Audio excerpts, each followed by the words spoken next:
itself, and I think Your Honor is familiar with one aspect of the case that we all are, which gets a lot of attention, which is the distribution of sex tape. But the fact of the matter, that's not this case at all. This case started a year ago, maybe even more, and you'll hear more of this from when Mr. Miaz presents his motion for the same relief. An inquiry into the fundraising practices of monks and Maya men, who's the executive director over there, and looking for answers, looking for accountability. And that is the petitioning activity that we're talking about. Under the statute, we're talking about Mr. Cohn's, first this motion, Mr. Cohn's involvement in encouraging consideration or review by a government agency. So that's what he did. He participated in numerous meetings. Only the latter part has been referred to, because everything's referred to around the distribution of the sex tape. But this has been going on for quite some time. There was serious questions as to where the money was going. $100,000 had been raised. Maya Mann has testified in this court that she did have an administrative role in that. And that Mr. Cohn, among others, some who got caught in this shotgun spray, which we think is the sole motivation for the sex tape case, is that this was the anti-temple guys. And they were raising questions. Where is the money going? And what about this environmental issue? And then the tapes come at the very end. But there was no lawsuit until after the tapes. We would agree to that. Right? I'm sorry? There was no lawsuit until after the tapes were disseminated. No lawsuit from? This complaint was filed after the tapes were disseminated. Correct. Right. It's perfect. What would you do to free these people that are trying to challenge your fundraising effort? The sex tape came up. She picked the people that were involved. There's no evidence. There's been no evidence presented that Mr. Cohn distributed anything with regard to the sex tape. Okay. We had two witnesses in that hearing, took the stand, who were with him in his place of business, where the allegation is because he videotapes weddings, he must be involved in the distribution of the videotape. Yeah, but I have a complaint before me, a First Amendment complaint, actually, because there was a change in one of the defendant's full names, or there was an addition. Right.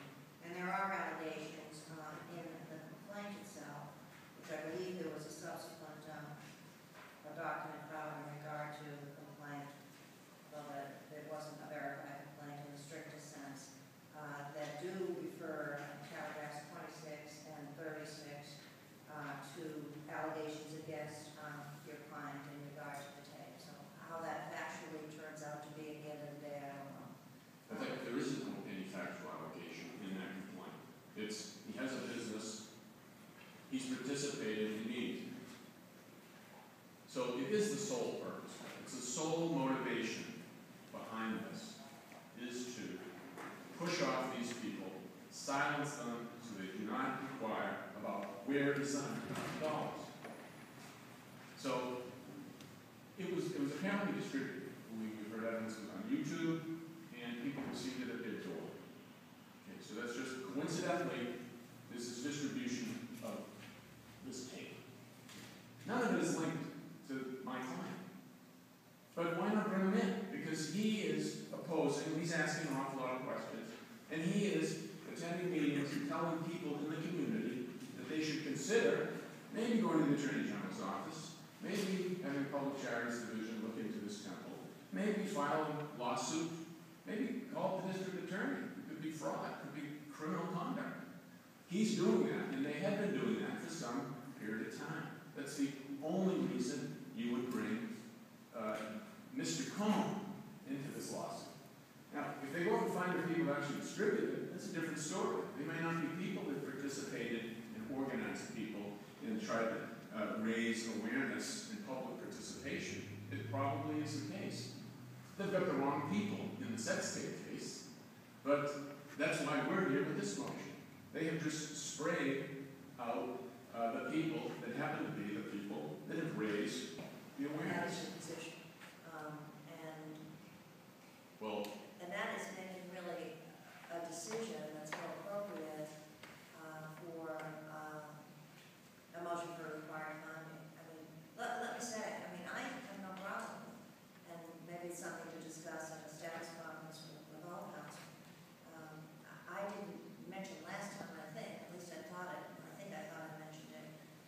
where does this go, this case down the road? Is this something that's ultimately tried, or is it something that there's some sort of agreement that was entered into previously without anyone admitting any culpability or liability for distributing the tank? This case, we put a jury in the box and gets a factual determination or a legal determination at the close of the evidence as to whether or not there's sufficient proof. I'm not going to take this distributed because I don't think that's a dispute, but as to who is responsible and what proof there is as to who is responsible for that distribution. There's a big difference in between concurrence and actually being the parties involved in causing it to be distributed or to actually set it into motion in a technical sense. So I'm not. No, I understand. I'm trying to give you some guidance because No, I I'm understand. sitting in a library here, whether I hear this case ultimately or not. I feel an obligation to try to put this case to the next step if the motion isn't left on. Also, there's a history that has existed in the city in regard to the temples and different allegations back and forth. So I don't question that. What's before me is whether or not what you claim to be petitioning activity involved in this lawsuit and whether or not it is under Durcraft and whether or not this lawsuit is based solely on petitioning activity. Even if I were to determine there was petitioning activity here, I'm not willing to say that at this moment. The issue is whether or not it's solely. Another things was something to do with the CKBM, an organization which is not an officer or director of, and is only peripherally involved in fundraising. In order to believe his statement, based on the pleadings, etc., that we have before us, one would have to conclude, as a matter of law, that Ms. Min had absolutely no interest, no consideration, no hurtfulness, nothing, no reaction to having her naked body displayed on the internet in a sex act. I suggest, Your Honor, the very statement of that proposition is preposterous and borders on insulting. That's not quite what he said. He said that the allegations as to who was responsible were driven by the claim of petitioning activity. With all due He respect, didn't say, I don't think he said, but nor did he have to say, a person can be front, obviously, and under these circumstances, most people would. But he's claiming that who Ms. Min put at the end of the verses, the name Defendant, was driven by, not that she didn't have a legitimate reaction to the sex tape being displayed on the internet. well, then let's look at that. I took what you said to be different, but I hope optimistically that it's your interpretation. Let's look at what he said. Why these defendants? Why this Mr. Kahn?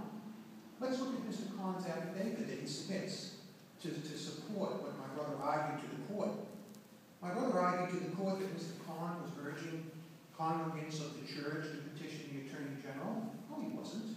That's not in his affidavit. The Attorney General is not mentioned. Mr. Kahn urged the congregants to sue. And even if he urged them to sue CKBM, what does that have to do with Ms. Min?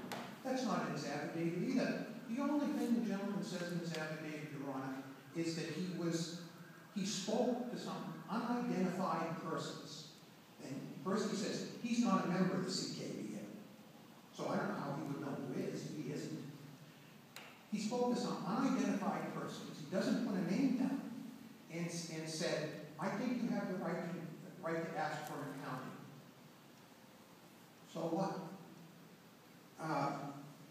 That's idle talk. That's not petitioning activity. That's not what my brother suggests, that this gentleman was up to his elbows in trying to get justice for the people who may have donated money to CKBM. Who, again, I must point out that the court is a different entity than my men. I don't see how an attack on my men is justified by talking about what the CKBM may or may not have done. That is therefore suggesting, again, as I did once before this court, I'll say, that suggests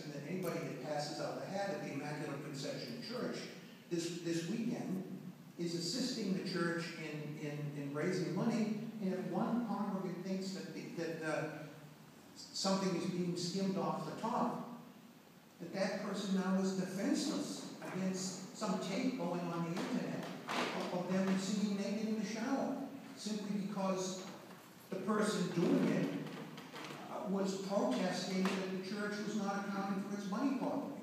I think I think it's ridiculous.